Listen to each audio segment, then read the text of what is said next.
بسم الله الرحمن الرحيم الحديث الأول قال رسول الله صلى الله عليه وسلم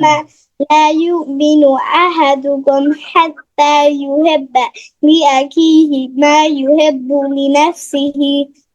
တမန်တော်မြတ်ဆလလောလ္လဟ်အလိုင်းဝါဆလမ်မိန့်တော်မူခဲ့သည်သောအနတ်မှာတဦးတယောက်သည်မိအတွက်နှစ်သက်မြတ်နိုးသောအရာကိုမိနောင်အတွက်လည်းမနှစ်သက်တဲ့၍စစ်မှန်သောတဝင်ယုံကြည်သူမဖြစ်နိုင်ပဲنعم الثاني قال رسول الله صلى الله عليه وسلم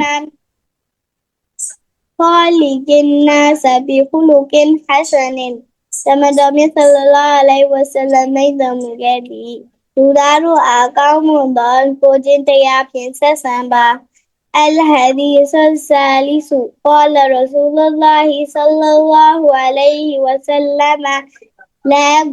يا غلام سم الله وقل بيمينك وقل مما يليك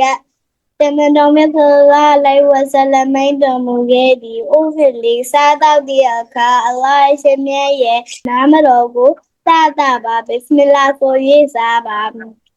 ၎င်းနောက်ညာဘက်လက်ဖြင့်စားပါမိမိနဲ့နီးတဲ့နေရာမှာစားပါ الحديث الرابع قال رسول الله صلى الله عليه وسلم